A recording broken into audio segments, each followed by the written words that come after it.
అనంతపురం జిల్లా తాడిపత్రిలో భారీగా నగదు పట్టుబడింది. తాడిపత్రిలోని మెయిన్ బజార్కు చెందిన షేక్ కాజీ మస్తాన్ వలీ వద్ద 1,30,00,000 నగదును పోలీసులు స్వాధీనం చేసుకున్నట్టుగా చెబుతున్నారు. అతడితో పాటు మరొక 2 మహిళలపై కూడా కేసు నమోదు చేశారు.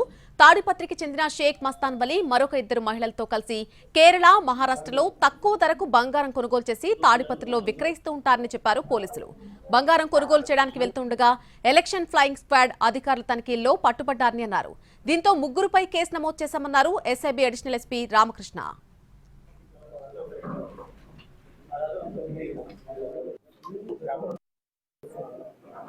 దగ్గర ఆర్టీసీ బస్ స్టాండ్ దగ్గర 3 వ్యక్తులు, ఒక జెంటు, 2 లేడీస్ అనుమానంగా తిరుగుతుంటే పోలీసు వారిని చూసి వారు పారిపోతుండడానికి ప్రయత్నిస్తే పట్టుకోవడం జరిగింది.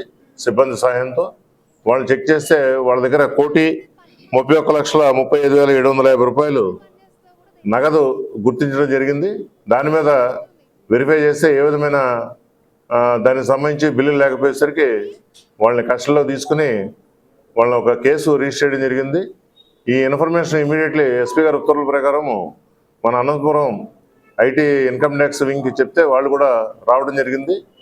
వాళ్ళ సహాయంతో వాళ్ళ ఆధ్వర్యంలో మన సిఐస్ వాళ్ళ ఇల్లు కూడా చెక్ చేస్తే ఆ ఇంట్లో ఏ విధమైన సొమ్ము దొరకనందున వీళ్ళ 3ని మన అరెస్ట్ చేయడం జరిగింది. తాడిపత్రి బస్ స్టాండ్ దగ్గర, ఆర్టీసీ బస్ స్టాండ్ దగ్గర 3 వ్యక్తులు, ఒక జెంటు, 2 లేడీస్ అనుమానంగా తిరుగుతుంటే పోలీసు వారిని చూసి